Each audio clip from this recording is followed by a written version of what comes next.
हनुमान जी महाराज माई सीता से कहने की हे माता रास्ता में आम बड़ी कठिनाई भइल भूख प्यास लागल बा राउर आज्ञा मिली हई रावण के फुलवारी में जाके कुछ मीठा मीठा फल खाई। माई सीता कहतरी कि हे बबुआ तोरा के आज्ञा देवे के देतनी लेकिन ये फुलवरिया में बच के जई हो काहे से कि फुलवरिया में रावण के दूत लोग बा तारा के फल खाए में डिस्टर्ब करी तारा के फल खाए ना दी। हनुमान जी महाराज माई सीता से आज्ञा लेके चलनी रावण के फुलवारी में फल खाएला।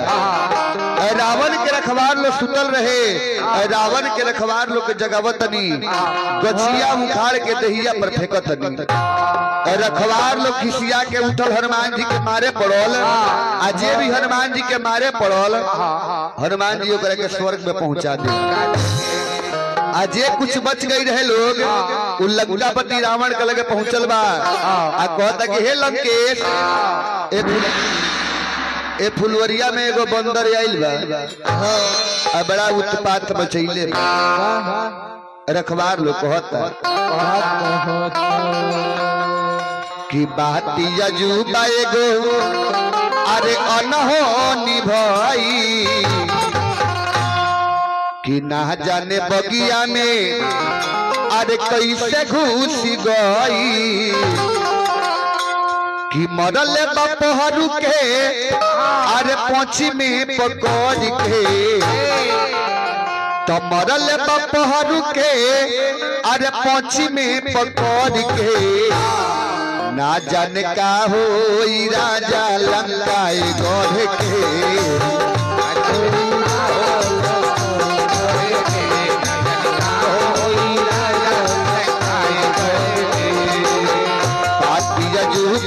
अनहोनी भाई ना जाने बगिया में कैसे घुस गई मरल बपहरू के पोछ में पकड़ के मरल बपहरू के पोछ में पकड़ के ना जाने का हो राजा लंकाए गढ़ के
रखवार लोग कहता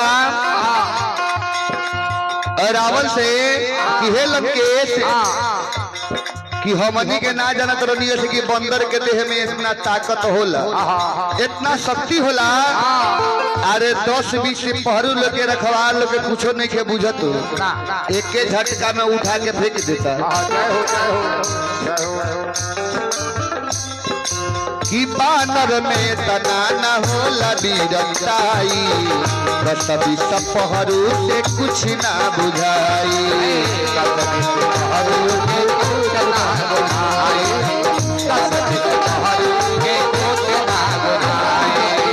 बानर में तना न होला बीरताई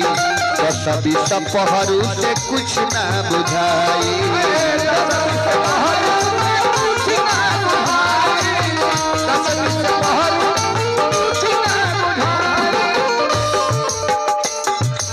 झुलुआ झुलावता गाछी पर चढ़ के झुलुआ झुलावता गाछी पर चढ़ के ना जाने का होई राजा लंका गढ़ के